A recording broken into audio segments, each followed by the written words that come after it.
Hey there, I'm Susie and I'm the host of Beyond the Ferns podcast. Each week, I take you beyond the headlines into the stories that linger long after the news fades. From chilling true crime and unsolved cold cases, to paranormal encounters, cults, and extraordinary survival stories. It's a little bit of everything for everyone. Whether you're drawn to mysteries, fascinated by the strange and unexplained, or simply love a good story, I focus on the truth, the details, and above all, justice for the victims and survivors. So buckle up, things are about to get a little scary. Follow Beyond the Ferns wherever you get your podcast. Thanks, y'all.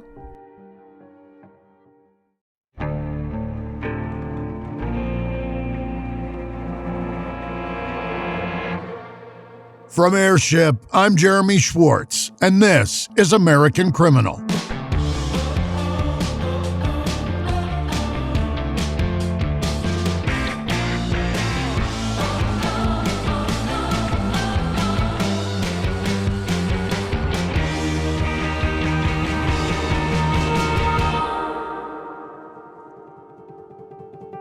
At some point in your life, you probably heard a variation of the phrase, history is written by the victors.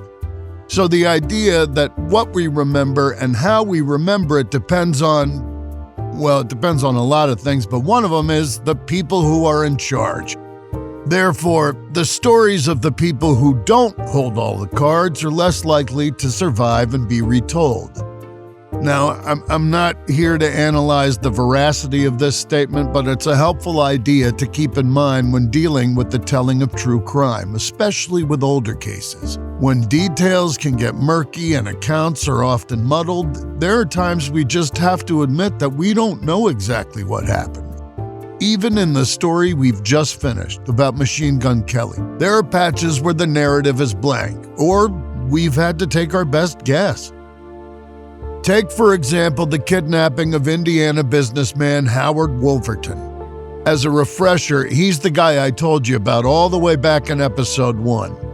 In January 1932, Howard and his wife were run off the road by some thugs in another car who grabbed Howard and drove away. In our telling of the story, those kidnappers were Machine Gun Kelly and his buddy Eddie Dahl. And on the whole, the ransom scheme didn't work out for them. Howard made it home safely, but the promised money never got to the kidnappers, leading a frustrated Kelly to try again 18 months later. But that's just the most popular version of the story, and like most retellings of history, it doesn't cover everything. Oh, but luckily for us, our friends over at Most Notorious have done a deep dive into this exact case. In this episode, host Erik Rivenes speaks with author Kevin Meredith about the messy kidnapping of Howard Woolverton, why the world thinks Kelly and Dahl were the men behind it, and what evidence there is for or against that version of events. From Most Notorious, this is Machine Gun Kelly and the Woolverton kidnapping. A well-built wardrobe is about pieces that work together and hold up over time. That's what Quince does best. Premium materials, thoughtful design, and everyday staples that feel easy to wear and easy to rely on. Quince has all the everyday essentials I love with quality that lasts. Organic cotton sweaters, polos for every occasion, lighter jackets that keep you warm in the changing seasons. The list goes on. Quince works directly with top factories and cuts out the middlemen so you're not paying for brand markup, just quality clothing. Plus, they only partner with factories that meet rigorous standards for craftsmanship and ethical production. That cashmere sweater, ridiculously soft, and it doesn't cost a fortune. Refresh your wardrobe with Quince. Go to quince.com/American Criminal for free shipping on your order and 365-day returns. Now available in Canada, too. That's QUINCE.com/American Criminal. Free shipping and 365-day returns. Quince.com/American Criminal. Everyone's got friends that insist on doing things the hard way, especially when it comes to overpaying for your phone. So stop paying way too much for wireless just because that's how it's always been. Mint Mobile exists purely to fix that. Same coverage, same speed, just without the inflated price tag. The premium wireless you expect. Unlimited talk, text, and data, but at a fraction of what others charge. I got loads of friends that use this, and you should too. Are you ready to stop paying more than you have to? New customers can make the switch today and, for a limited time, get unlimited premium wireless for just $15 a month. Switch now at mintmobile.com/AmericanCriminal. That's mintmobile.com/AmericanCriminal. Upfront payment of $45 for 3 months, $90 for 6 months, or $180 for 12-month plan required. $15 a month equivalent. Taxes and fees extra. Initial plan term only. Over 50 gigabyte may slow down when network is busy. Capable device required. Availability, speed, and coverage varies. Additional terms apply. See mintmobile.com.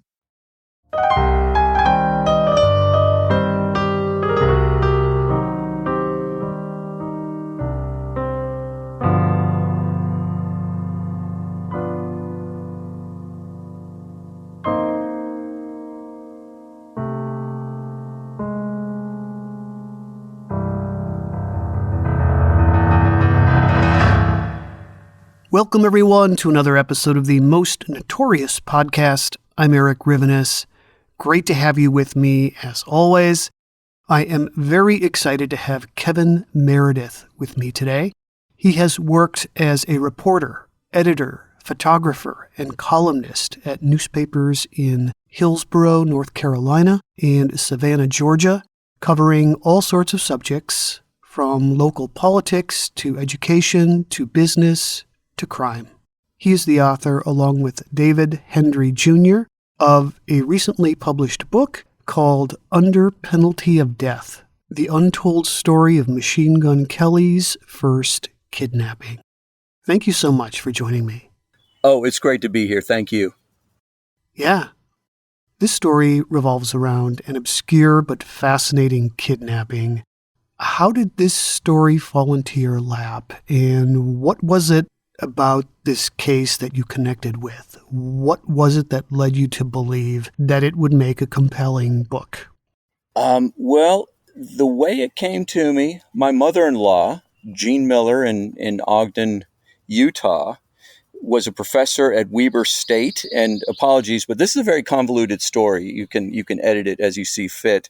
Had been a French professor at Weber State University, knew some folks in the library. They ran into David Hendry. He was an alum at Weber State, and he was asking people, hey, does anybody know a writer? So they went to my mother-in-law, and she said, well, my son-in-law does writing along with other things. And they connected with me and got me in touch with David Hendry. So it was really just about as much out of the blue as you can imagine. And David is the grandson of Howard Woolverton, who was the kidnapped victim. And he found some old paperwork in his grandfather's archives, and this was decades ago. And he felt like this is significant. One of the most important things he found was a 5.5-page statement submitted to the FBI in 1934. About the kidnapping, which happened in January 1932. So 2 years later, the FBI came to Howard Woolverton and said, we need a statement on everything you experienced as a kidnap victim. And he gave him 5.5 pages. And that information was basically buried. Dave was the only person that had a copy of the statement in a readable form. And so Dave sent me the statement. And I thought, well, this is interesting. This guy got kidnapped, and Dave wanted to get a story written about it. And I said, well, sure, I will be your writer. And I started going through the statement and read it all through, and found it kind of odd. It seemed like things were being left out. Things weren't quite adding up. So I used that as the basis for some research. And what I thought was going to happen was maybe a 30,000-word book, basically a family heirloom that I was going to give Dave. Here's your book about your grandfather's kidnapping, and maybe we can make a few copies of it, or maybe I can get it published, and you'll get to enjoy it. You can hand that down. So I started researching the old newspapers, and newspapers.com is an amazing resource. This is not an advertisement. It's just a resource that I absolutely had to have to write this book. Fortunately, Howard Woolverton has an unusual name, so I was able to search his name. And what newspapers.com has done is not just scanned every page, but scanned for OCR, optical character reading, and optical character recognition, I think is what OCR stands for. And so they were able to get every word of every newspaper page of thousands of, probably millions of pages of newspapers through history, and lots of newspapers from January 1932. So I typed in Woolverton. I thought I'd find 5 or 6 articles, local man kidnapped, 24 hours, local man brought home, everything's fine. What I found were about 1,000 articles about the kidnapping of Howard Woolverton. It just went on and on. It was a huge story. There were papers in California, in New York, in Florida, in Alaska, which wasn't even a state yet, that talked about rich man kidnapped, industrialist kidnapped were some of the headlines, often on the front page. It was a big story, and it ended up being historic as well. I find it so interesting. When this all went down in January of 1932, reporters were so suspicious about how Woolverton reacted to his kidnapping after his release, how he responded or didn't respond. And then the story kind of disappears until you come along 90 or so years later and look at the case, and your reaction as a journalist is the same as it was for those first newspaper reporters. Yeah, it's the newspaper reporters of the time did a great job of capturing what was going on. 3 states all mobilized their state police to look for Woolverton. He was grabbed from the street at 11 o'clock at night. He was driving with his wife, and a guy jumped on his running board, poked a gun through the window, and said, "I'm taking you with me." He got in the back seat and he said, "You're going to drive where I tell you to drive."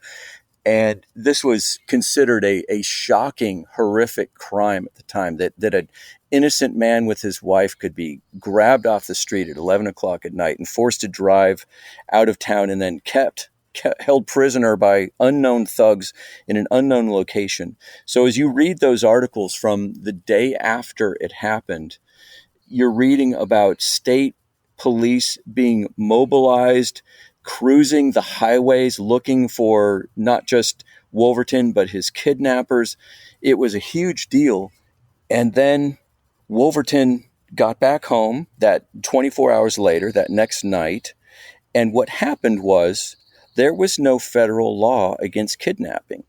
And so all Woolverton had to count on to protect him from these thugs who were still out there, and told him, "You will not say anything to the police or we'll come for you again." So they told him that, and he gets home, and all he's got to protect him is the Indiana police and the local cops, the South Bend police, and a few other groups that were interested in it. There was actually some interest among Chicago law enforcement because there was a thought that that it was Chicago gangs that had kidnapped him.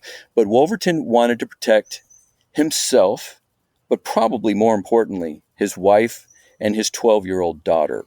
And so he wouldn't talk. He actually said at one time, he's quoted in the press, "I'm not going to talk. They told me not to talk, and I'm not going to."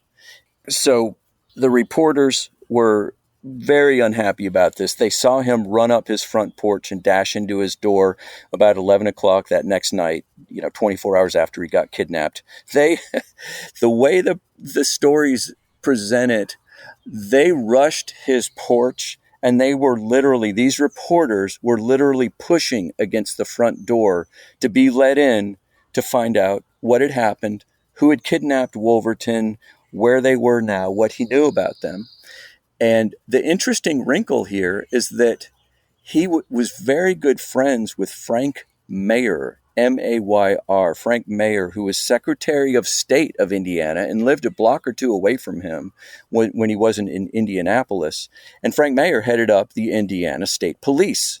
And so I'm pretty sure that Woolverton had a quick conversation with Frank Meyer and said, they're going to kill me if I talk. So we're not going to investigate. I'm not going to help anybody with this investigation. I'm going to save my life and my wife and daughter's lives. They know where I live. They know what car I drive, and I'm not going to be safe. And so what that led to, I believe, and this is speculation now, was that when Woolverton submitted his 5.5-page FBI statement 2.5 years later, he was very careful about some of the things he said. I don't believe he was completely honest with the FBI. I think he kind of covered up who he'd called because he didn't want people to know that he was calling basically his lawyer and saying, how are we going to cover this up? They just let me loose. They told me not to talk. I don't want to talk. I know it's a big story. And a quick side note, after Woolverton was let go in downtown Chicago, he went to the nearest main street and found newspapers with his picture, with his wife and daughter's picture on them. Man kidnapped. The Chicago Tribune put this on the top of the front page that day. So he was seeing all this coverage, realizing this is a huge story, and he wanted it to go away as quickly as possible. And so that meant a cover-up on his part. And as I'm reading these articles, the first day you have 3 state police on a war footing, basically, cruising, looking for this guy on every highway. The next day, this just blew my mind as I was going through these articles. The next day, Indiana State Police, Indiana officials say, yeah, well, Woolverton's not going to talk, so we're done. We're not going to investigate. We're finished with this. And I'm just like, what happened? How could this is a huge story, and then it just went away. And it's because Woolverton was very well connected. Yeah, it's pretty wild. Let's go back to the evening of the kidnapping. Howard Woolverton and his wife, as you've said, and a family friend had gone to see a movie. Sure. It was Tuesday, January 26th, 1932, about 11 o'clock. What they did was they took Bessie Studebaker to the movies in South Bend. And Miss Studebaker was a member by marriage of the Studebaker clan that made the cars. And so this was, they moved in the highest circles of South Bend culture. These were really rich people. The Studebakers left, I don't know, a half dozen mansions all over South Bend. So they went to the movies with Mrs. Studebaker, came back to her mansion and had a nightcap, and then got in the car and headed back to their home, which was only 2 or 3 blocks away. And as they were driving away from her home on the street where her home was based, they got to the intersection, and it's kind of confusing, but there was a pedestrian crossing the intersection, and there was a car that was also at the intersection, and it was turning. And depending on which version of things you read, the car almost hit them and forced them off the road. But in the meantime, the pedestrian is jumping on Howard Woolverton's running board and sticking his gun through the opened window, the slightly cracked window. And I suspect that Howard Woolverton was smoking, and that's why his window was cracked, because it was January. It was a cold night. It was not Arctic, but it was probably in the high 30s or 40s that particular night, based on the weather reports I've looked at. So he sticks his handgun through the window, says, let me in the back door, unlock your back door and let me in. It was a 4-door, it was a Pierce Arrow 4-door. So they had 4 doors there. He unlocks the door. This hoodlum jumps in the back seat, pointing the gun at Howard and his wife, and says, all right, let's go. We're going west. And so he had them drive through downtown South Bend, and another car, the car that had almost run them off the road, was following. And the guy in the back seat says, "Don't look at me, eyes straight ahead," and instructed them to turn here and there. They made their way west, got over the river, ended up driving through a little community called Ardmore that's still there. And I don't believe it's been incorporated yet, but it was there then and it's still there today. Kept going until they were out maybe 2 or 3 miles. It's not really clear how far away they drove, but just a few miles west of South Bend, pulled over on a dirt road, and they verified, "You're Howard Woolverton." "Yes, I am." "We're kidnapping you." "Okay." They handed Mrs. Woolverton a note, a ransom note, said, "We want $50,000 in cash. We want it wrapped up nicely in paper. We want you to drive tomorrow from Chicago Heights, along a highway in Chicago Heights, and when a car behind you flashes their lights 10 times, you'll chuck the money out the window and everything will be good and you'll get your husband back. And if you go to the police, we're going to kill your husband. You'll never see him again." And so they put Mrs. Wolverton in the Pierce 5-seater, and she drives back to South Bend haltingly because she didn't know how to drive a manual transmission. And she immediately goes to the cops, and that's why it became such a big story, because she went to the cops and told them the whole story. In the meantime, Howard is being driven further west, most likely into Illinois somewhere, and he's kept in a farmhouse basement, according to his FBI statement. He's forced to wear goggles, and then they put a muffler, like a scarf, over his face too, so he can't see where he's going. And they drive him to this farmhouse. They make him go down in the basement and let him take his goggles off there. And he kind of looks around, and they're on the floor above, and open the hatch, like a hatch from the first floor to the basement, and start addressing him through that and telling him, "Don't touch anything. Don't do anything we don't want you to do. You just lie in the cot, and or we'll kill you." So there's a lot of death threats there. And so he spent the rest of the night there. By the time he got there, it was probably 2 or 3 in the morning, and he never slept. He just sat there in his clothes.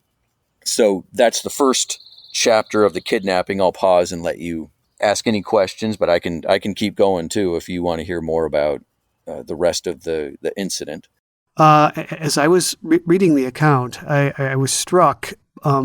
These kidnappers seemed a bit hapless. They were having issues with directions. They sent Mrs. Wolverton off, but she couldn't start the car, so they had to go back and help her. Yes. So many things were going wrong. Yeah, they weren't completely clear on the map of South Bend. They had to ask Howard Wolverton, which streets do we turn on? We want to cross the river. Which street has a bridge? And then once they got west of South Bend, they were looking for some road to pull down, and they pulled down one that was the wrong one, and they got stuck in a ditch, and then they pulled out and found another one, and that's where they finally stopped. And yeah, Mrs. Wolverton couldn't drive the Pierce, the manual transmission of the Pierce Arrow. And so, which, by the way, a Pierce Arrow is a really nice car and a very expensive car. I think it would translate to about $50,000 or $60,000 in today's dollars. So it was higher end, and it was a Studebaker too. That's important to note. The Wolvertons bought cars from their friends, and the Pierce Arrow being a Studebaker vehicle. And so she couldn't drive it. So she drove all the way back to South Bend in first gear. They helped her get into first gear. And I'm not quite sure how they got her moving, but she was able to get into first gear, but she couldn't switch it any higher. And as soon as she got to the first stoplight in town, she choked the engine. And there was a cop there at that intersection, just kind of keeping an eye on things. And so it's a side note that what happened was he walked up to her, "What's the problem, ma'am?" And she just told him everything. "My husband's been kidnapped. I'm Mrs. Wolverton. We need help. Here's the note they gave me." And they took her to police station, and Chief Cuthbert interviewed her that night and got all the facts, and the newspapers were ready to roll the next morning. Hey all, it's Jeremy Schwartz from American Criminal. So, have you heard that Slayer rules? Slayer rules!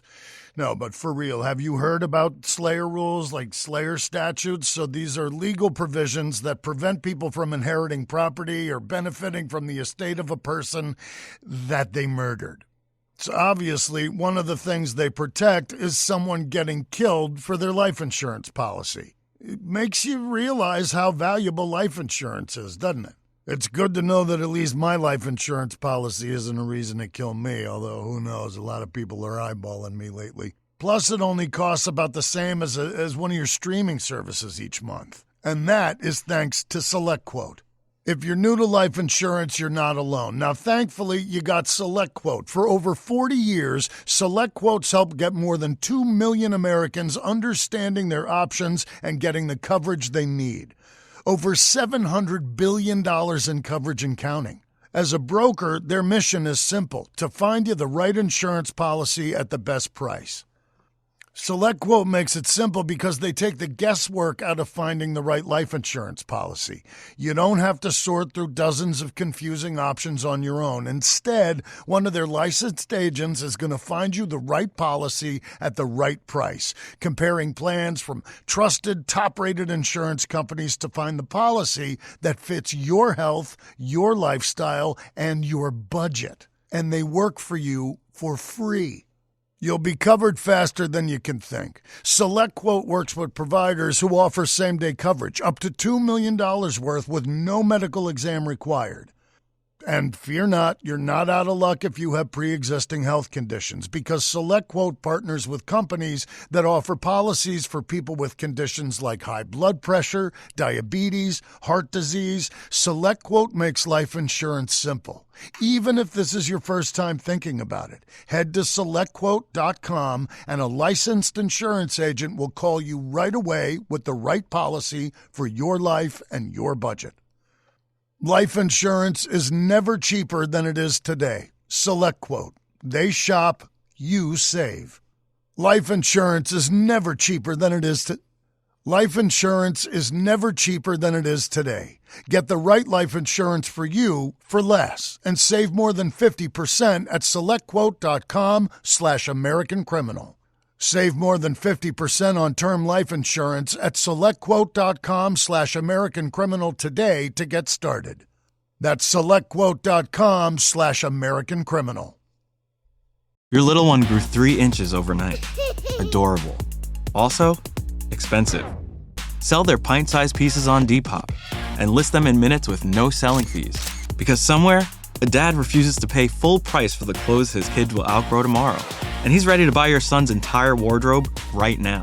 Consider your future growth spurt budget secured. Start selling on Depop, where taste recognizes taste. Payment processing fees and boosting fees still apply. See website for details. Hi, I'm Jim Clementi, retired FBI profiler. And I'm Kathy Canning-Mello, retired FBI profiler. And we are the co-hosts of Real Crime Profile.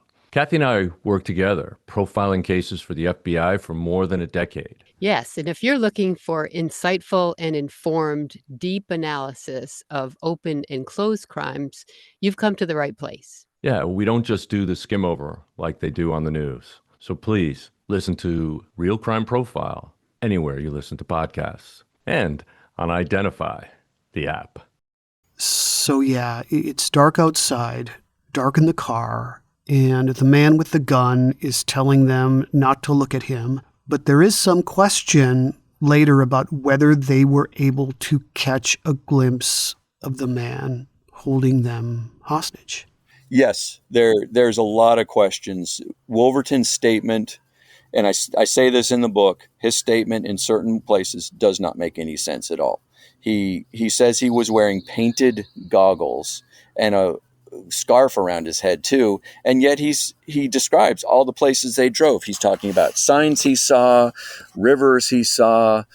He was able to see the driver, the man driving the kidnapper's car, able to see that he was moving guns from one pocket to another, that he was consulting a map. But then he said, I have no idea what he looked like. And at first, as she was speaking to the police and the press the next day, Florence Woolverton was also saying, I have no idea what they looked like. And then all of a sudden, they did start to know what they looked like and provided pretty good descriptions of them. The most memorable part of Florence Woolverton's description of the kidnapper, or one of the kidnappers, is she told the press he looked like Rudy Valentino. He was a very attractive man. And they were well-spoken, polite, and attractive men, for what that's worth. That's the way they were described. And then Woolverton also, in his 1934 statement to the FBI, also provided a pretty good description and said, I would probably recognize these people if I saw them again. Yeah. So Woolverton is in this tight spot, as you've said, and he was a guy who really liked being in control of situations.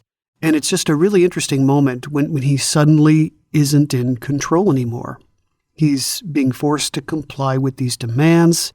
He's got a pistol pointed at him. He's put in this dark, dirty, cold basement, a far cry from his typical luxurious surroundings.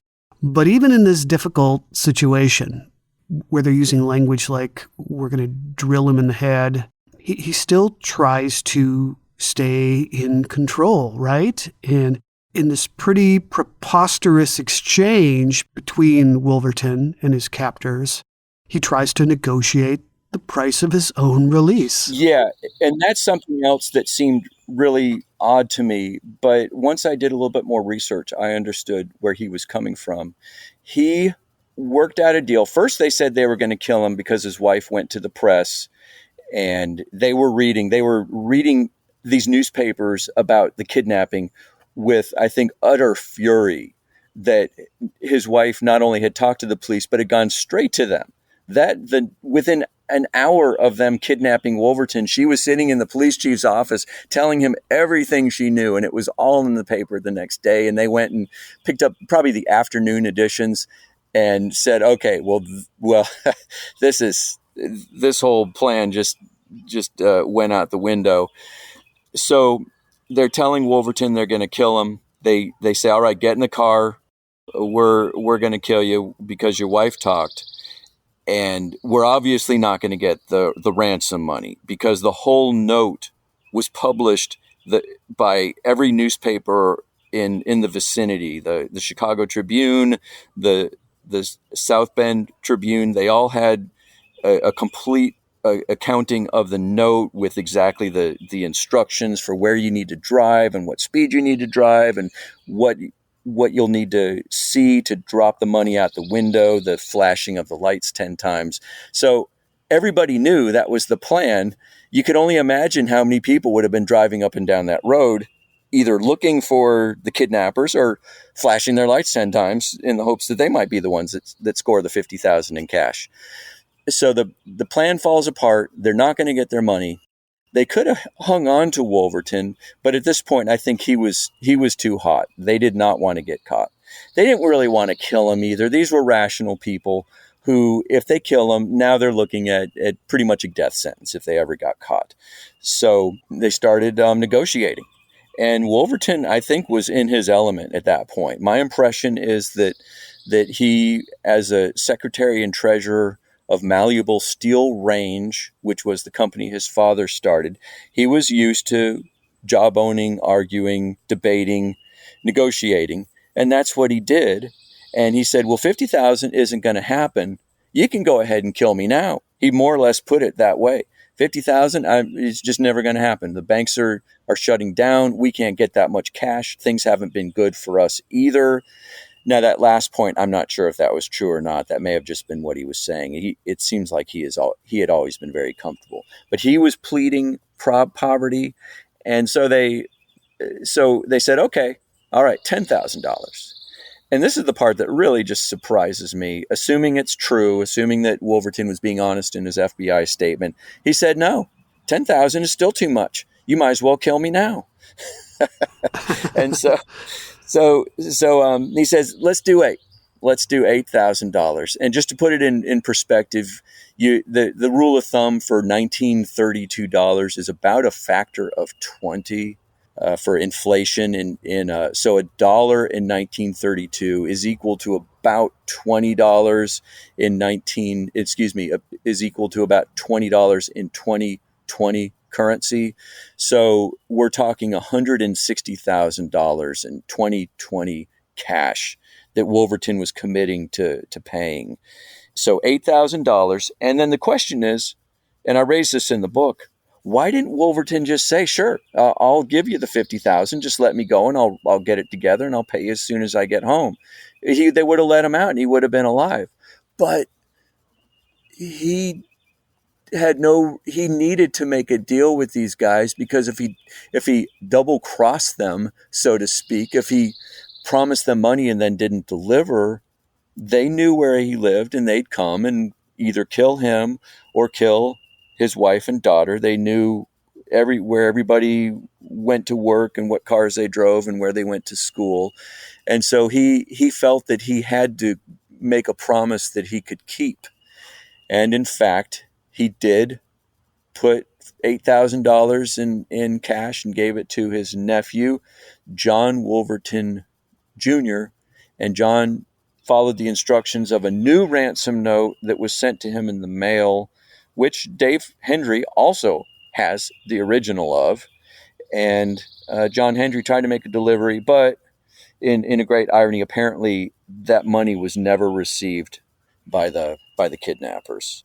So they called, they threatened, for a year they threatened the Woolvertons on the phone and in letters, and fortunately no harm was ever done, other than, I'm sure, great psychic harm. Can you imagine getting a call from, and these calls were apparently placed by a woman, getting a call from a woman saying, we're going to kill your daughter unless you pay up.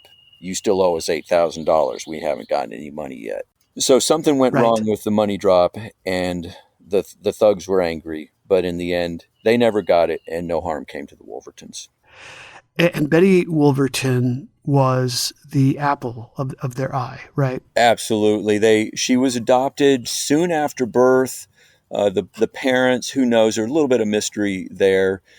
They had tried to have a child. There was one child stillborn, died a few days after she was born, I think on Thanksgiving Day in 1919, I believe.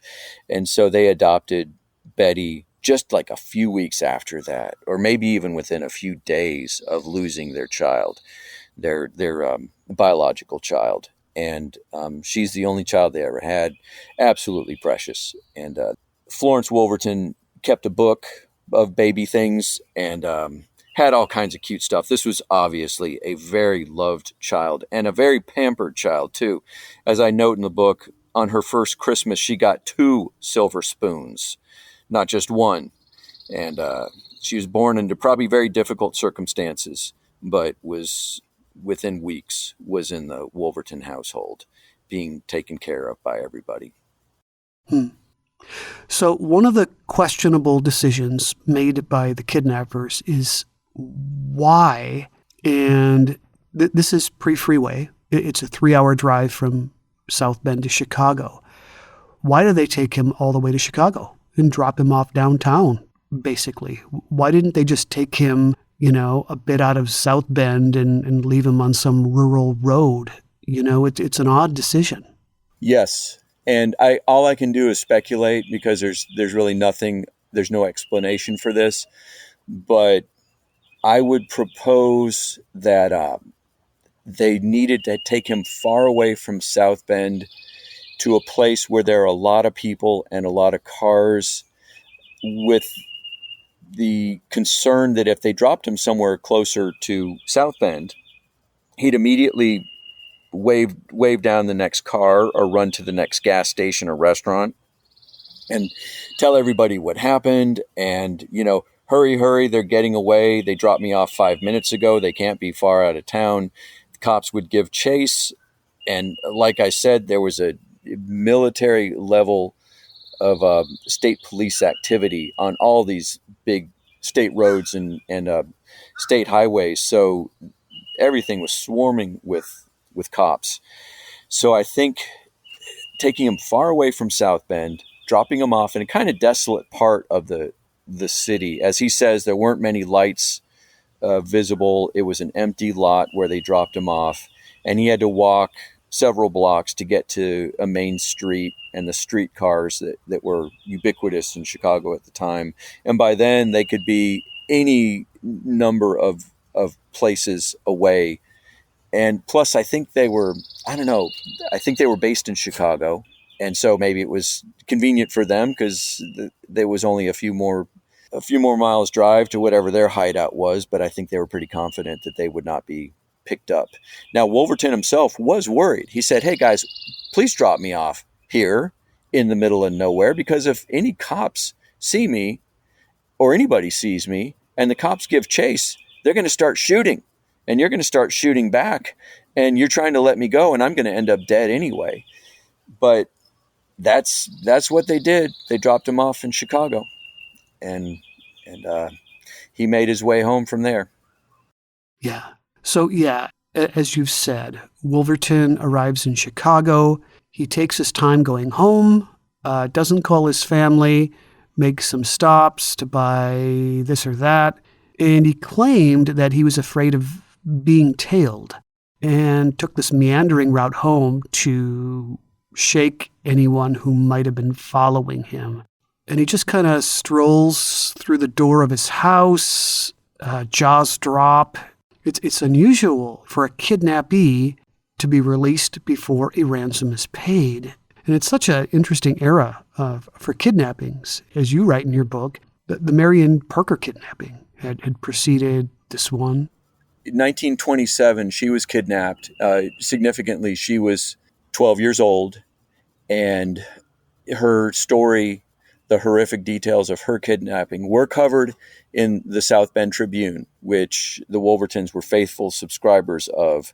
And I'm sure they saw the story, and she didn't make it. She was murdered by her kidnapper, and then dismembered. And then he got, I think it was about $2,000 in silver certificates from her rich banker father.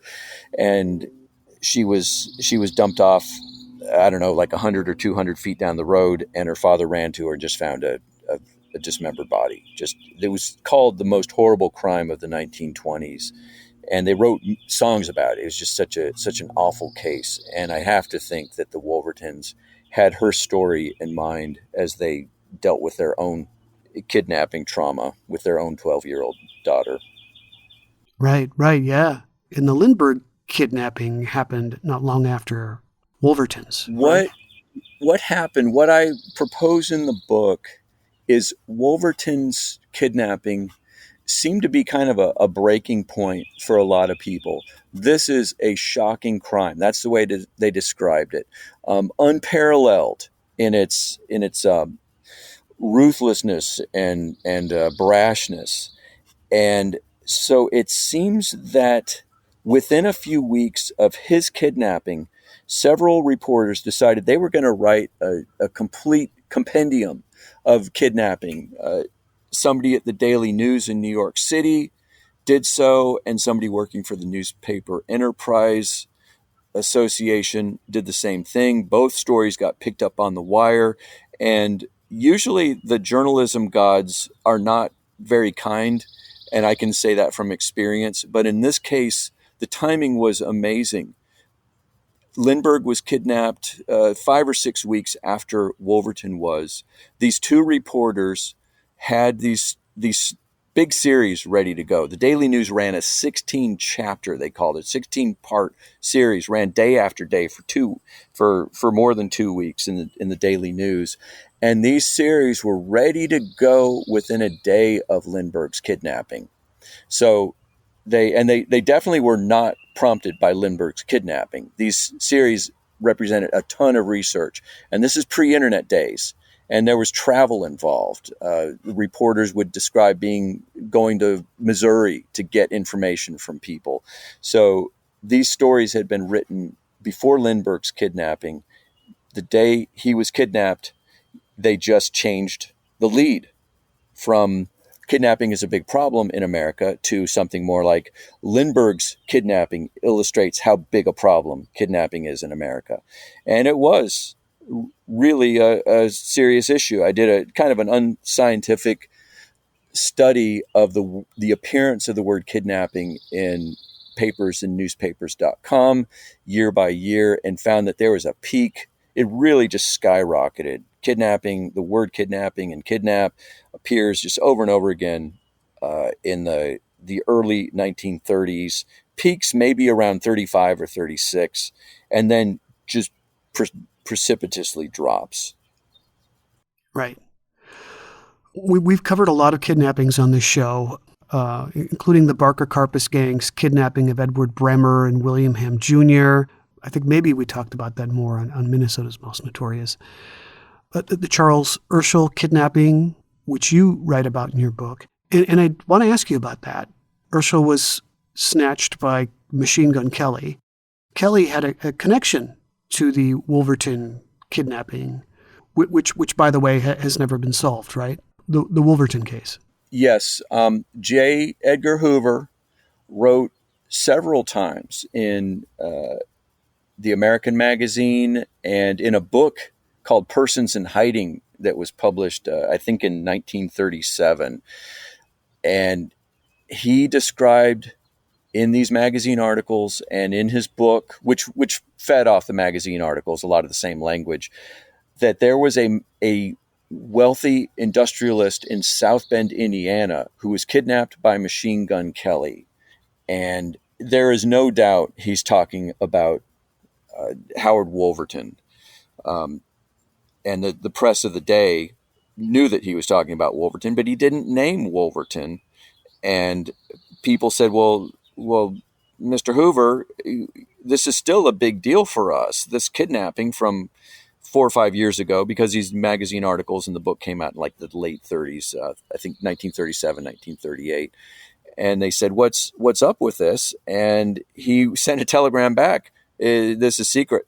I'm not telling you anything about the Woolverton kidnapping, which was really, I thought, a strange outcome.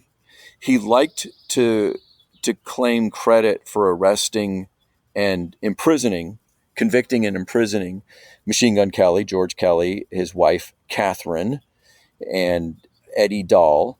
All three of them were in on the Woolverton kidnapping, according to Hoover. But he didn't want to provide too much information. He didn't want to provide the name or the date or too much information about it, because you can only speculate. Correct, yeah. And Catherine Kelly, her involvement in the gang, it does make some sense in the Woolverton case, because, again, it was a woman who had been calling the family, threatening them. Yes, you can assume that it was her, but I don't have any proof of that. We can only speculate, but it makes sense. She wanted her money. You do write quite a bit about Kelly's connection to the Woolverton kidnapping. And by the way, I did an episode about Machine Gun Kelly many, many years ago. It was one of the first interviews on the show. But the Woolverton case was not talked about. I'm pretty positive. For J. Edgar Hoover, it was so convenient for him to place the blame on the Kellys for Woolverton's abduction, because George Kelly was already in jail. Everything had been tied up for him in a nice, tidy little bow. Yeah, and he never charged them. They were never charged, never prosecuted for the Woolverton kidnapping. Nobody ever was. But my impression is they were the ones, and I've done some more research on things since the book came out. And this is, of course, the risk you always run when you publish a book about something that happened 100 years ago, is you're going to eventually happen upon some new information. And in my case, it was kind of funny. I Googled Woolverton kidnapping, which I did maybe once every week or two for the last 4 years, just to see if something else popped up. In this case, I was curious about if anybody's talking about the book, because it was out or just about to come out, and it had been promoted up until that point. And so I looked it up, and I see this new link to this collection of FBI files. So I pop it open. It's a bunch of scans, a bunch of, I don't know, photographs or mimeographs or something of raw FBI data and notes from the Bremer kidnapping. And I found out that that's why they wanted the statement from Woolverton in 1934. The federal anti-kidnapping law was passed in summer of 32. It's called the Lindbergh Law, although what happened to Woolverton can very much be given credit for the passage of that law too, because that got his kidnapping got people's attention. So this new law is in place that enables J. Edgar Hoover to pursue kidnappers wherever they happen, as long as they take their victim across the state line, which usually kidnappers did. And he, to his credit, whatever else you want to say about J. Edgar Hoover, he shut down kidnapping. He was all over these cases. And the number of pages the FBI generated on the Bremer kidnapping was, I'm estimating, somewhere around 4,000 to 5,000 pages, documents, notes, memos, and I've been going through it ever since. And that's where there was multiple references to the Woolverton kidnapping, because there was a thought that where they kept Woolverton might be the same place where they were keeping Bremer. It's because they were trying to find this place, this farmhouse where Woolverton was kept, and thought they might find Bremer there, because they kept Bremer for, I guess, about a week or so. Woolverton was only in their possession for 24 hours, but Bremer they kept for a good bit longer, and they did get the ransom on the Bremer case. And they never did find the farmhouse. Nobody's ever found the farmhouse where Woolverton was kept. There's a good chance it's been bulldozed since then. But they interviewed Catherine and Machine Gun Kelly about the Woolverton kidnapping, and they were both very forthcoming about it. These were prison interviews. Both of them were in prison for life for the Urschel kidnapping, but they were both very forthcoming, at least seemed to be. But Machine Gun Kelly was saying things about, oh yeah, we kept Woolverton in a farmhouse owned by a Swedish guy with 6 or 7 kids, and he lived near Aurora, Illinois, and he told us to get out once he figured out we were kidnappers. And none of it checked out. There's no Swedish kidnapper. I mean, there's no Swedish farmer anywhere in that area. The FBI searched up and down around Aurora, Illinois, and parts further. Never found anybody. Catherine was saying things about it too. She really didn't know what she was talking about. And so it was, but they didn't deny that they'd been involved in it, which I found interesting. It seemed that they were telling the FBI all kinds of stuff about it, as if they had definitely partaken of the crime, the kidnapping of Woolverton. And that's not in the book, because I found this information after the book came out. It's not really, there's not a whole lot there that I wish was in the book, because it seems like it was a lot of misdirection. The Kellys were not very helpful. There's nothing that would have changed the overall scope of the book. It was just basically criminals lying was what I ended up with in those notes. But it's fascinating to go through it too. Starting a business can seem like a daunting task, unless you have a partner like Shopify. They have the tools you need to start and grow your business. From designing a website to marketing to selling and beyond, Shopify can help with everything you need. There's a reason millions of companies like Mattel, Heinz, and Allbirds continue to trust and use them.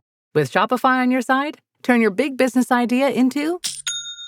Sign up for your $1 per month trial at shopify.com/special offer. This episode is brought to you by Greenlight.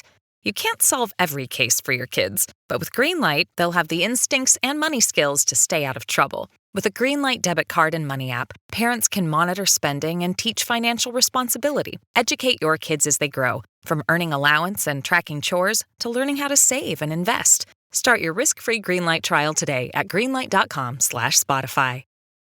Yeah. A man named Vern Miller is part of this story. He was a South Dakota native who did spend a good deal of time in Minnesota and also Chicago, and committed crimes all over the Midwest. But there is some speculation that Vern Miller might have been the Rudolph Valentino lookalike Mrs. Woolverton had tried to identify. Can you talk more about Vern Miller and his possible involvement in all of this? Yeah, there's one sentence in Woolverton's FBI statement. He says that one of the kidnappers had a cough, a persistent hack, and Woolverton asked him about it. And he said, yeah, I'm fought for the Army, the such and such U.S. Army. He used some foul language in France for 4 months, and I got gassed. And I've had a hack ever since. And just that one tantalizing sentence, Woolverton had no reason to make that up. I can't imagine that wasn't exactly what happened. And that sentence just absolutely blows the lid off who was involved here. Neither of the Kellys served in World War I. Obviously, Catherine is a woman, and George Machine Gun Kelly was graduating from high school about 1918 or 1919, so he wouldn't have seen action, although he did fill out a draft card. And Eddie Dahl was not a veteran either, was not a World War I veteran either. So who else could it have been? And that, I didn't think I'd ever find out anything about that. It's so hard to dig up that kind of information, but I kind of stumbled onto it. Well, I was just reading a book, doing some research, and it threw out a sentence. Oh yeah, and Frank Nash, World War I veteran, used to hang out with Machine Gun Kelly in Chicago and do jobs with him. And Vern Miller also hung out with Machine Gun Kelly and did jobs with him.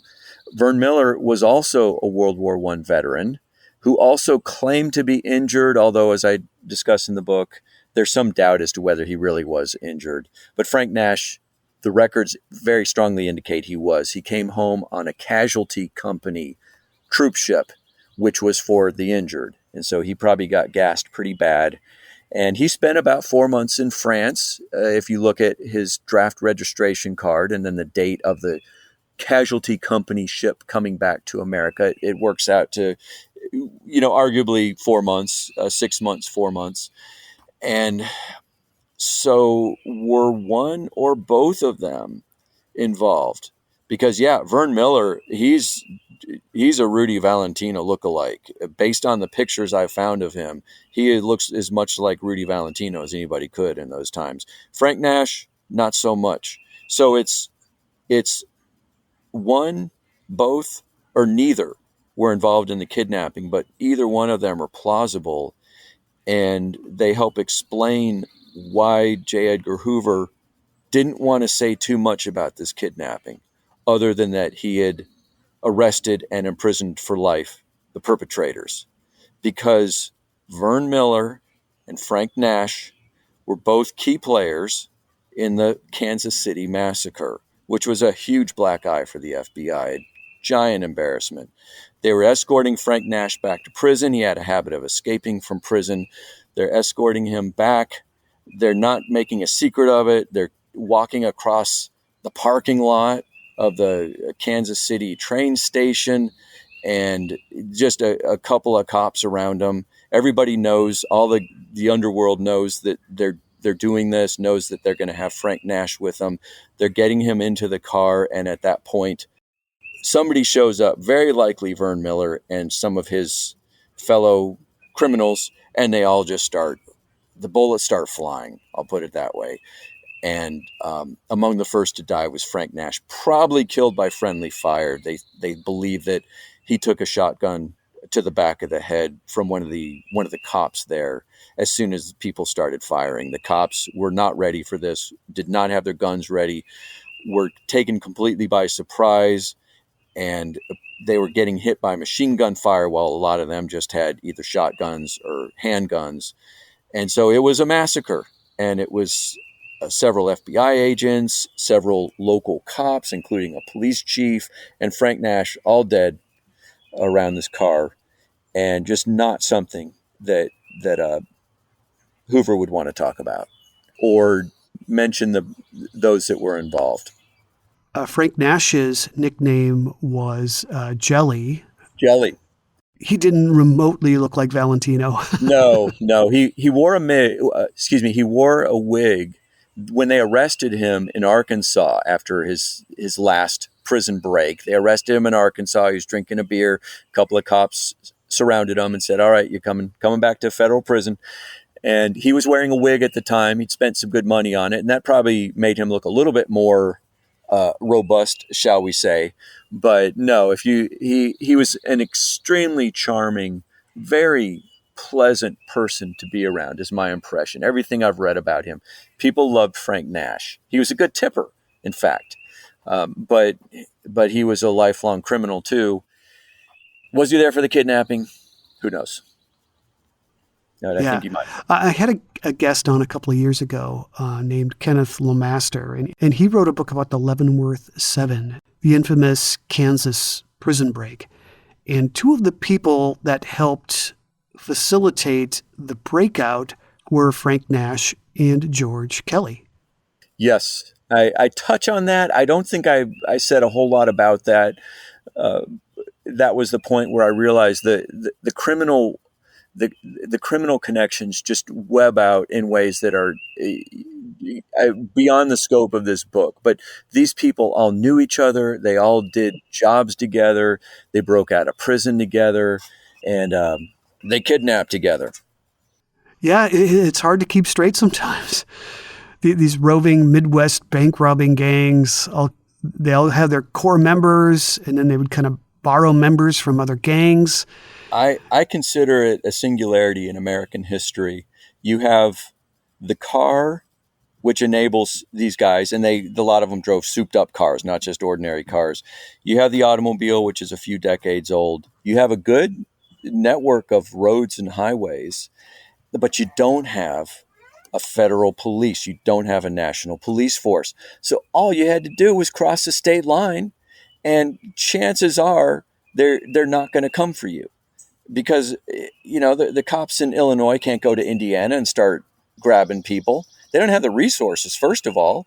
And if you're a cop in Indiana, you don't want a bunch of Illinois cops running around and arresting your citizens. So there was no police force, but there was cars that everybody could drive and buy and good roads. And you just had these basically celebrity hoodlums going bank to bank, doing one kidnapping after another, and getting away with it. And then finally, to his credit, again, J. Edgar Hoover put a stop to a lot of things. He got the laws he needed, and then he enforced them in a way that shut this down. So Howard Woolverton, does he ever, in his later years, confide to anyone about his thoughts on his abduction? Does he ever make a guess on who he believed kidnapped him? Or was this something that he didn't want to talk about at all? There's a moment in the book where soon after the kidnapping, they arrested a gang of kidnappers in the Chicago area, and they brought Woolverton and Florence Woolverton to Chicago to have a look over. And they went, and along with their lawyer, Mr. Faribault, and they took a look, and they really couldn't decide if they didn't feel like any of them were the people that had kidnapped them. So it was pretty inconclusive, and none of them were ever charged with this kidnapping, of course. So they did that, and then he provided this FBI statement that never saw the light of day until my book came out, and that's it, except for one more very brief mention that is in the book. He is visiting California. He's visiting his daughter and his daughter's family, Betty. She's grown up. She's had 4 kids. She lives in California now with her husband and her children, and he's there visiting. He visited every year, and they're driving over the Bay Bridge where you can see Alcatraz, And at that point, Machine Gun Kelly was at Alcatraz. He was eventually moved to Leavenworth, but he was at Alcatraz at the time. Woolverton leans back. This is in the mid 50s, I believe, the mid 50s. He leans back from the front seat, looks at his grandson, David Hendry Jr., and just says something along the lines of, "That's where they got my buddy. That's where my buddy lives." And he points to Alcatraz. And Betty immediately shut him down. "Daddy, don't say that. The kids are too young to hear about that." And that was it. And that's an anecdote that's in the book. And it really stuck with Dave. He never forgot that his grandfather had said that to him, and he was, forever after interested in this kidnapping, and eventually got all the old files about it. And, and then a book resulted. But other than that, no, there was no, that I ever could find, no mention of it. His obituary talked a good bit about it. He died, I want to say in the late 60s. And he never said a word about it to anybody. The obituary was just completely things taken from the newspapers.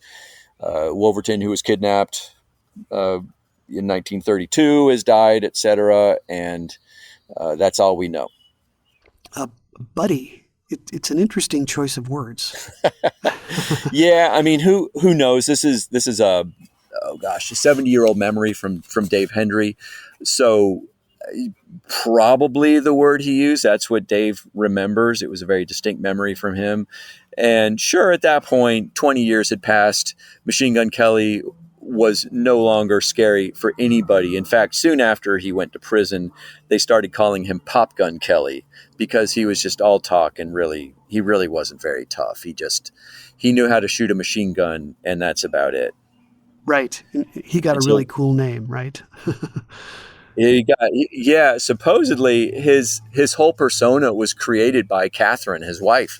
She wanted to be married to a supervillain, and I think she really did have the criminal mindset. I believe she was antisocial. I think she murdered one of her husbands, and if you read some of the things that she would say or do, there's just a disconnect from reality there, and an anger.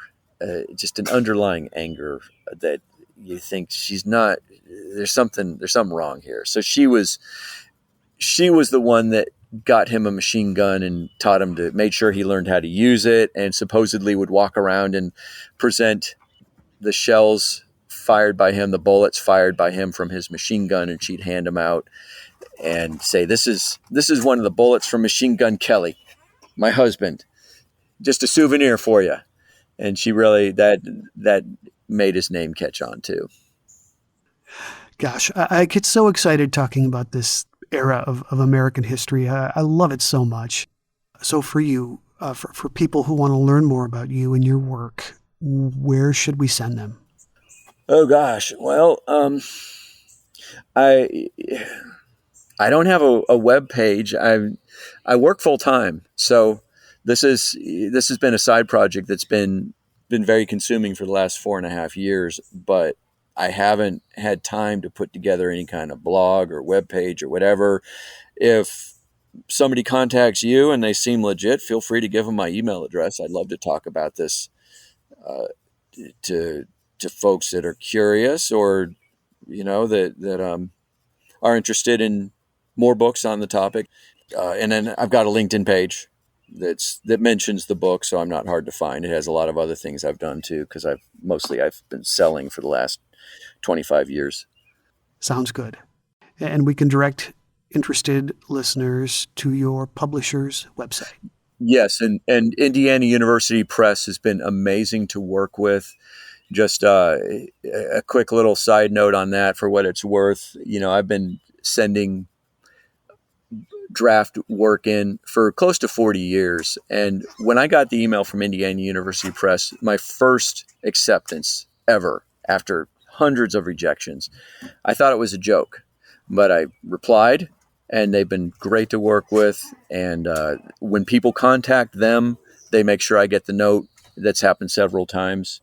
One of the cool ones was a family member, Hugh Woolverton, reached out. What happened was his son was like, hey, our grandfather was kidnapped, wasn't he? I'm going to look that up. And so his son searches Woolverton in Google. He Googles Woolverton, and my book pops up. This had been a just family lore, kind of, secretive, infamous family lore for decades for these folks. Nobody really knew much about it. There was just, I think our grandfather got kidnapped by Machine Gun Kelly. And so every once in a while they Google it. And finally in 2022, somebody Googled it and they came across the Indiana University Press pre-launch page. That's like the whole story. Here it is. Here's a picture. Here's the cover. Here's your, in this case, here's your grandfather or your great grandfather's picture and the whole story about his kidnapping. It really was a shock to them. So they reached out to Indiana University Press, and I had some great chats with family members who finally got the true story. And it was interesting because I was telling them things they didn't know. There has never been an accurate representation of this story until the book came out. And really, I had to tell 6 different versions of the kidnapping because I had to use Woolverton's version for one, the newspaper version for a second, Florence Woolverton's version for a third, J. Edgar Hoover's version of the kidnapping. That was like the fourth. And then I had to build my own version of everything everybody else was saying for the fifth. Plus I had to interview the few people who still remembered. So it was quite an undertaking. And I had resources that nobody else had, including family members, to put this thing together. Yeah, that's so satisfying, right? To be able to fill in the historical blanks for family members, especially. Yes. Yeah, and to be able to tell them, and Dave Hendry did not know that this was major news. You had to delve through thousands of newspaper articles to figure out how big a deal this was. And he hadn't had a chance to do that yet. He'd found a few newspaper articles, but he didn't know that this was as big a deal as it was. Well, congratulations on your first book, and hopefully many more to come. I hope so. Thank you so much. Again, I have been speaking to Kevin Meredith. He is co-author, along with David Hendry Jr., of the book Under Penalty of Death, the untold story of Machine Gun Kelly's first kidnapping. This has been another episode of the Most Notorious podcast, broadcasting to every dark and cobwebbed corner of the world. I'm Erik Rivenes, and have a safe tomorrow.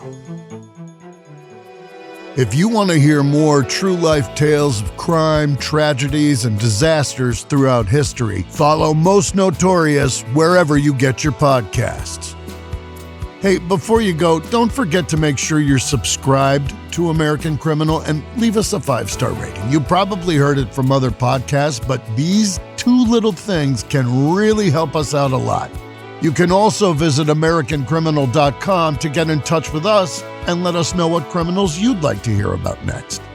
American Criminal is a co-production of Airship and Evergreen Podcasts. It's hosted, edited, and executive produced by me, Jeremy Schwartz. Audio editing and sound design by Sean Rule Hoffman. Music by Thrum. This episode is written and researched by Joel Callan. Managing producer Emily Burke. Executive producers are Joel Callan and Lindsey Graham.